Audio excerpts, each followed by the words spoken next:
Now to the big bucks, and I touched on this at the start of the show. This week, the salaries of close to 1 million federal employees came under question in the United States because Democrats and Republicans couldn't manage to meet a deadline on a new spending bill.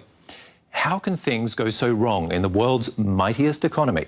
That's a question for Hans-Peter Burghof from the University of Hohenheim.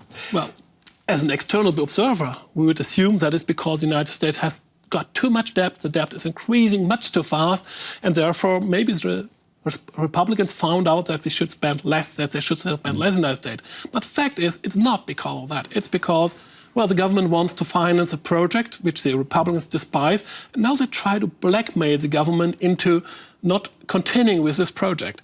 And, well, this is a political haggle, and this political haggle leads to great damage for the whole United States. Is that really what it all comes down to, political bickering? Because after years of ducking crises and coming in with last-minute deals all the time, this time it didn't work. I guess I think they found a way now to get the pressure on the government and to, well, try to change the course of politics. I mean, the law, it's about Obamacare, Medicare, so the care insurance, the health care insurance for people with low incomes.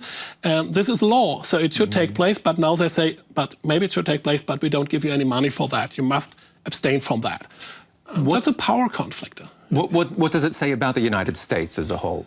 Well, it's a big problem. Seemingly, they've got big problems to find the center of politics.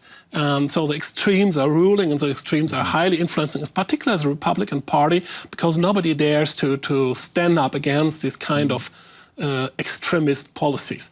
And likewise, it seems they've got a lack of respect for the institutional order of the United States, because they just abuse their rights as a member of Parliament, of Senate, of the Representative House. Can they afford this type of abuse?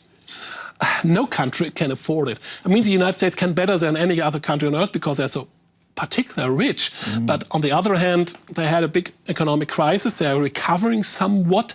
It's not a good idea just in this recovery to build up new problem sets in such a flagrantary way. And how damaging was the last shutdown back in the 90s?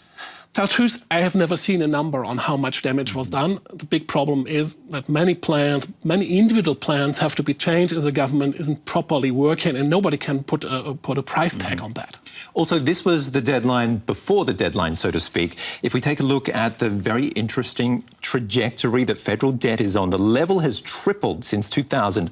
The current amount, a staggering $17 trillion. Republicans and Democrats have to agree on a new debt ceiling by mid-month. What's going to happen if they can't? Well, let me say one point. The political logic to blackmail the government is the same as in the discussion we have today.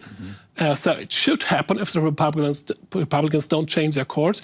But this would be worse. That's the worst case, because in this situation, the United States won't pay its debt, so it won't pay interest. So there will be a repercussion all around the globe in the debt market, because now, first time, the United States really failed on that debt. And what repercussions? Global equities taking a huge hit? I guess so. I think it will be some turmoil on the capital market, because everybody who has invested his safe invested money in government bonds, because government bonds won't get his interest, so everybody has to change his plans. So there will be a big reshuffling of investments, and there might be some distress as well, because many rely on having this interest income. But at the same time, interest rates could stay low. That could be a positive. Yes, it could be positive to some degree. I mean, the interest rates of the United States are staying low at the moment because the Federal Reserve Board is manipulating the interest rates. So most of the bonds in the United States issued today, well, not most, but many of them are just bought by the Federal Reserve. And this leads to low interest rates. So it's something like manipulation. It's not the economic reality. In reality, the United States has lost much of its reputation and should pay a high interest rate. Mr. Burghof, thank you very much for coming along. Pleasure.